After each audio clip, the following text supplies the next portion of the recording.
Let's talk about the Jacksonville Jaguars. This is a team that is fighting an uphill battle. When you look at the Jacksonville Jaguars from last season, they were a top team in the AFC, and they lost out due to injuries and just bad luck. They were 8-3 to start the season, and it came down to the last game of the regular season against the Tennessee Titans, and they lost that football game. For context here, Trevor Lawrence has lost his last 7 starts, but Trevor Lawrence has not been fully healthy in the last 7 starts. He hasn't been the same quarterback since he suffered an ankle injury against the Cincinnati Bengals. Even into this season, we're only 2 games in, he hasn't looked particularly right. Part of that is because of bad play calling by Press Taylor, but it's also this as well. This offensive line is abysmal. Trevor Lawrence has been sacked 7 times in the last 2 games. And it's not because he's holding on to the football for too long. He's trying to get rid of the football. And it's a lot of long route developing plays going deep down the field. Press Taylor was not a good offensive coordinator last season. Now, Doug Pederson fired the defensive coordinator from last year. He brought in a brand new defensive coordinator. And the defense so far in the first 2 games, they do look better. They held the Cleveland Browns to 18 points. They were up on the Miami Dolphins, and they lost that game by 3 points. They're just right there, but they can't get over the hump. And I am afraid that this may be Doug Peterson's last season if they can't turn things around. And when you look at the schedule for them going forward, it's not easy. They face the Buffalo Bills on Monday night as I record this video. That's their next game. That's on the road. Then they face the Houston Texans on the road. Then they face the Indianapolis Colts. Then they go against the Chicago Bears. This is a team that had playoff aspirations, and they still have playoff aspirations. You just paid Trevor Lawrence a lot of money to be your franchise quarterback. Now, has Trevor Lawrence lived up to the hype since he came out of Clemson? No, but it's not all on Trevor Lawrence. The Jacksonville Jaguars put this kid into a terrible situation as soon as he got into the NFL. Urban Meyer, and I'm going to say it over and over again, till this day, the worst head coach in NFL history with the things he was doing behind the scenes and the play calls as well. But this offensive line is the biggest part of the problem. That and the play calling with Press Taylor. They have to be better up front. And they have invested a lot of money into this offensive line. You look at the pieces that they have. You see guys like Mitch Morse is a veteran at the center position. You see Anton Harrison at the right tackle position. You also look at a guy like Brandon Sheriff. He is on the back end of his career, but you paid him a lot of money a couple of years ago in free agency. Cam Robinson is here at the left tackle position. You also have Ezra Cleveland at the left guard position as well. The talent is there, but it's not producing so far. And if Trevor Lawrence can't get that protection up front, they're not going to win many football games moving forward, because you look at the defenses that they'll be having to go against. You look at teams like the Chicago Bears in the near future, the Buffalo Bills as well. They can all go out there and generate pressure. It doesn't matter who you have on the outside and who you have in the backfield either. And their run game has been very inconsistent as well. Not due to bad running back play, due to bad offensive line play. Travis Etienne is a very good running back. A week ago, Tank Bigsby had the game of his life against the Miami Dolphins. He looked very good in that game. He had 12 carries for 73 rushing yards, while Etienne had 12 carries for 44 rushing yards and 1 rushing touchdown. And Trevor Lawrence has yet to throw an interception this season. Now, the efficiency numbers aren't the best, but they're still dropping the football like how they were dropping the football last season. They've been dealing with drops for some time now. Even when they had Calvin Ridley, they got off to a slow start with that connection. They're still having red zone issues due to play calling and bad offensive line play. And when the offensive line play is consistent at times, the play calls make 0 sense.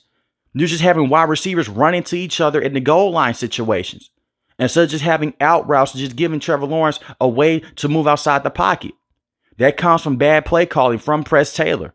And I understand why Doug Pederson brought him back. This is a coach that's looking at it through this lens. We went 8-3. If Trevor Lawrence was to stay fully healthy, if he was not to go out there and injure his ankle against the Cincinnati Bengals on the Monday Night Football game, maybe they go out there, they win out, and they win their division. But that wasn't the case. He should have brought in 2 brand new coordinators. The defense so far, like I mentioned before, it looks fine. You have 2 very good pass rushers with Josh Allen and Trayvon Walker. But it's just not adding up right now. And you also went out there and you paid Tyson Campbell a lot of money. He dealt with injuries last season. He has a hamstring injury right now. He's on IR. You're paying a lot of people a lot of money, and you're not getting the wins for it. They made the NFL playoffs a couple of years ago, and they won a playoff game against the Los Angeles Chargers when it was Doug Peterson's first year. But this is not the same Doug Peterson from then. This is not the same Doug Peterson that went to the Super Bowl and defeated the New England Patriots with the Philadelphia Eagles. He's lost a lot of speed on that fastball. And I don't think that he is going to be the right coach long-term for this organization if they continue to spiral out of control. Now, this is an organizational problem as well because they haven't had major success in quite some time. We know what happened with Jacksonville, but the quarterback play was so terrible with Blake Bortles. But historically, the Jacksonville Jaguars have not been one of the best franchises in the NFL. And compared to other teams, they are in their baby stage. They are a newer franchise. But when you have a quarterback like Trevor Lawrence, you have to protect him up front. They have key weapons. A lot of analysts say the wide receivers aren't that great. I wouldn't agree with that necessarily. I think Brian Thomas is going to be a true number one in the NFL for years to come. Gabe Davis is a solid number two at best. Christian Kirk is a very good wide receiver, very inconsistent. A couple of years ago, he had over 1,000 yards receiving, but he's dealt with injuries. I like Christian Kirk. He'll drop a football here and there, but on the regular, he's a solid receiver to have around, a very good veteran to have around. When I look at the tight end spot, you're missing Evan Ingram as well. Last season had a career year. He's turned his career completely around with Trevor Lawrence. Many people saw him as a bust with the New York Giants. He got injured in a freak accident right before they played the Cleveland Browns. In warm-ups, he hurts his hamstring. And he's still going to go out there and possibly miss time because he's questionable for this upcoming game as well against the Buffalo Bills. So now you have to go out there and you have to depend on Brenton Strange, who had a very good game last week against the Cleveland Browns. 3 catches for 65 yards. Trevor Lawrence really likes throwing to the tight end. But they need Evan Ingram to be out there, and they need the offensive line play to be better. Far as the defense, as long as they can get there with their pass rush and they can scheme up pressure, they're going to be okay. Tyson Campbell is a very good cornerback. Don't let the numbers fool you from last season. He was playing injured. He just has been bit by the injury bug so far, and that really sucks to see because I remember that rookie year, he was in the same conversation with guys like Patrick Surtain. He looked very good.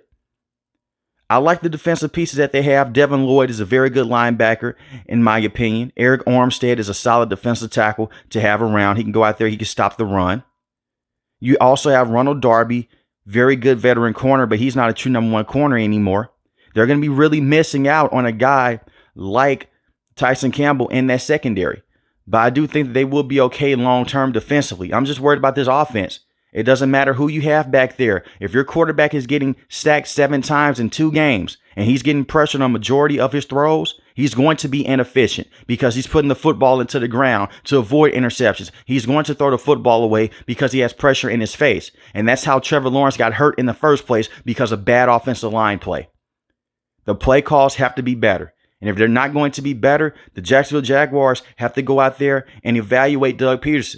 You cannot continue to do this. This is a Jaguars team that should be running this division. But now it's starting to seem like this division is taking a turn for the worse for the Jacksonville Jaguars because now the Houston Texans sit up top of the division. They have the quarterback. They have their protection in place. And right now they look like a better football team. Fortunately for the Jacksonville Jaguars, the Tennessee Titans, Will Levis is costing them a lot of football games right now. When you look at Anthony Richardson, they're in the ugly phase of the development. So they still have a true shot to go out there. I'm not giving up on the Jacksonville Jaguars. They can turn their season around. But I'm concerned about this offensive line play, and I'm concerned about the play calling from Press Taylor. If you're going to fire one coordinator because of a bad job and because guys regressed, you should have fired Press Taylor as well. Evan Ingram did not regress, but the offense as a whole, even when they were fully healthy, they did not look right. They went 8-3. It was a lot of times that Trevor Lawrence went out there and he was bailing them out. And turnovers in the past have been a problem. But once again, when you're dealing with dumb play calls and bad offensive line play, that is going to happen. Trevor Lawrence already has his money. They have instilled the confidence in him that he will be their long-term franchise quarterback. And I do believe that he is. The turnovers in the past don't really bother me because not every turnover was on Trevor Lawrence. So far, he has been inefficient throwing-wise, but it's not all on him. But let me know in the comment section below, how do you guys feel about the Jacksonville Jaguars and can they turn their season around? Like I mentioned before, we're only 2 games in. But when you look at this schedule, it is going to be rough moving forward. If you're new to the channel, hit the subscribe button. If you like the video, hit the like button. Most importantly, I want each and every last one of you guys stay safe, stay positive. Thanks for watching the video, guys. God bless. Peace.